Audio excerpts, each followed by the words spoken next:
So may I invite Professor Roshan Perera to make his presentation.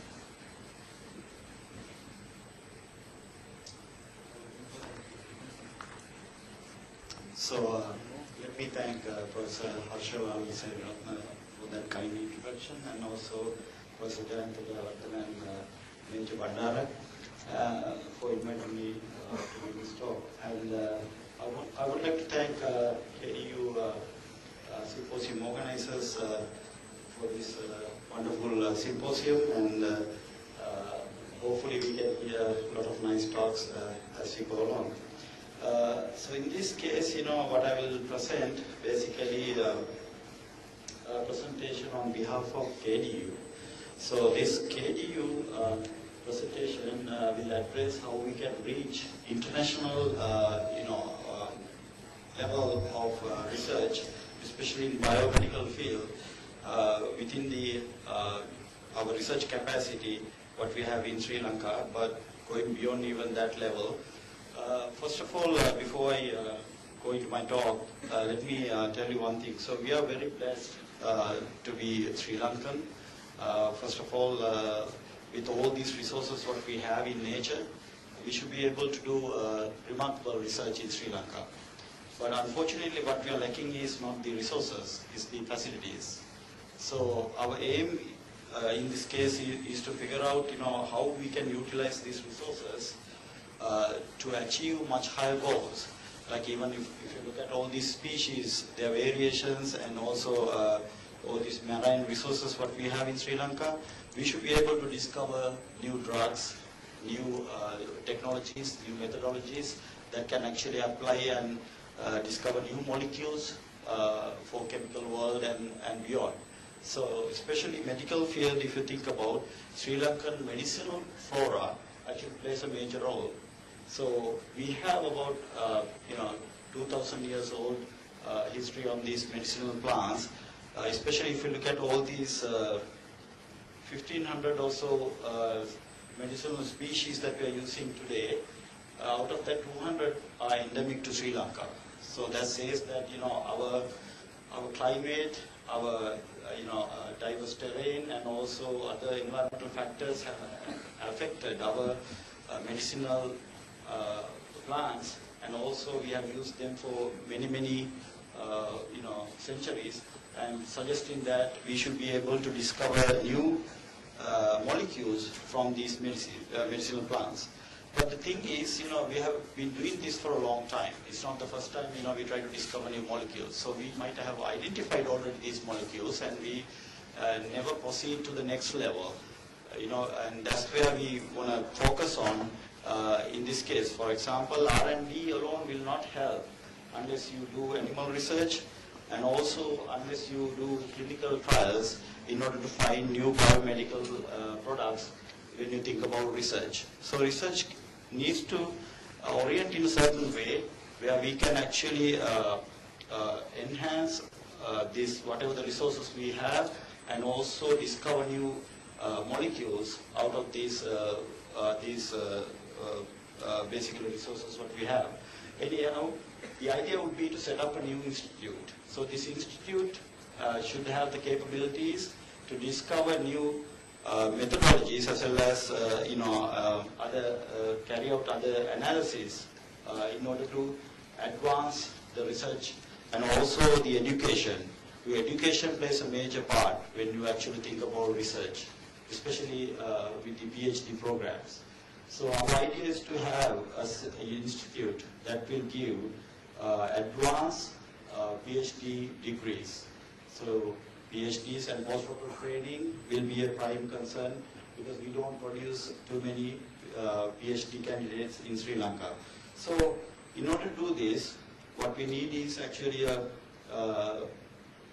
clear mission where we can discover and implement and operate state-of-the-art modern scientific technologies that can enhance the scientific education as well as medical research capabilities at KDU. So in order to do that, we should have some objectives. So those objectives will be focused on primarily proteomics and genomics, and then animal research, clinical research, computational, and also an advanced analytical chemistry facility with all the advanced research instruments. And also we will be utilizing some technologies from US and other advanced countries, developed countries. And also at the end, what we want to have is basically PhD programs to address the national research and development needs in Sri Lanka. Overall goal is very clear. Basically our KUKR will have proteomics and genomics division, animal research division and clinical research division, supercomputer division and analytical division. All these divisions will be participating basically enhancing the quality of our PhD program. So we produce a lot of MSc students, so we are primarily focusing on the PhD program because of that reason. So, and also the areas of research can be, can have a good variation, but overall proteomics and genomics research, biotechnology, biomedical research, vaccine-related immunology research will be our prime focus at the beginning. So, our animal house and snake farm, we are focusing on getting animals in a unique way.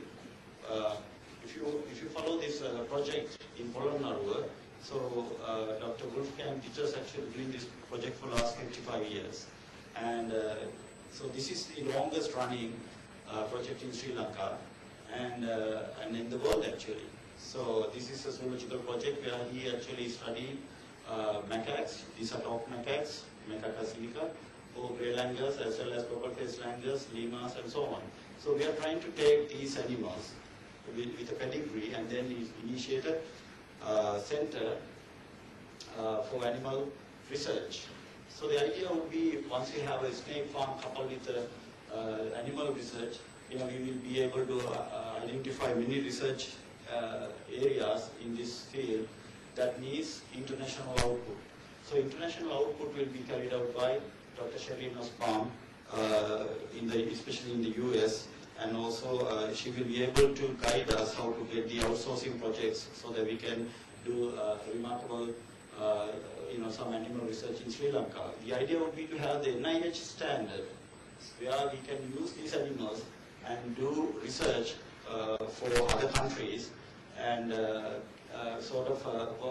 overall aim is to reduce the cost that associated with the research in the US and other countries.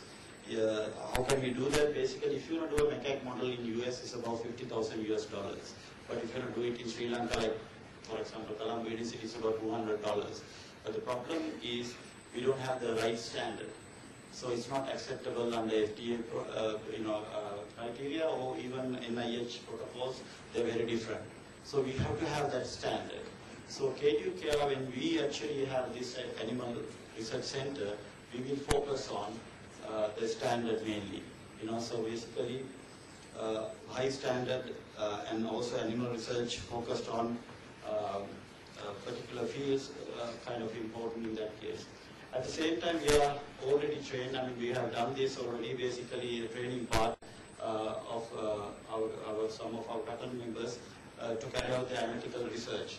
So, analytical research or analytical division will have sophisticated instruments from different instruments to ESI-TOF, MSMS, and GCMS, and so on, including an NMR. So basically, overall, when you have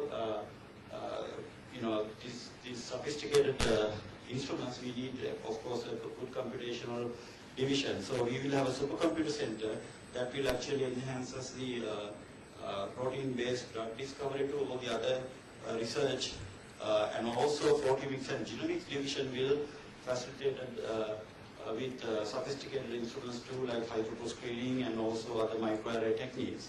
So at the end, our proposed action plan will have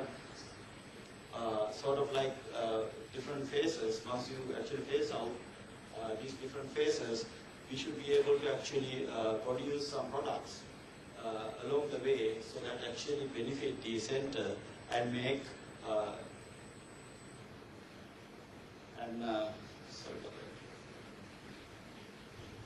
generate some revenues in the whole process. So, but overall, if you look at the biomedical research at KUKR, one thing I would like to concentrate on is protein therapeutics. Protein therapeutics are kind of a very important field, if you especially think about the vaccines. So we have, maybe, sort of active immunization or passive immunization methods. So we are active immunization, you directly inject the protein, hybrid proteins mainly, and the passive immunization you use antibodies. But the thing is, antibodies and the proteins, they all are proteins, no matter what. They're made up of basically amino acids. So idea would be to generate those passive active immunization techniques and also use these proteins as therapeutics. Insulin was the first one that was discovered 25 years ago. Since then, 130 protein therapeutics have been approved by FDA. So why do we need the FDA approval? It's mainly because FDA actually controls the drug world, and they know how to evaluate the drug, and we have to follow their protocol. Whether we like it or not, like if with FDA approval, you can actually step into multi-billion-dollar market. Without that, you cannot. And then if you have just a supplement, then you are actually thinking about more like a Ayurvedic medicine and other things as a supplement. So that's a very different field from the medicinal field which we are thinking of. So 130 protein therapeutics are quite a lot when you compare with the small molecule drugs that have been put into the market within the last 25 years. Is close to about 20-23 molecules. So you can see overall when you think about the protein therapeutics, you have a lot of potential, but there are some major disadvantages. Very much if you look at the advantages, you have the high specificity. At the same time, you have these different, low side effects, and also body can accept them since they are natural components. At the same time, FDA approval will be very easy.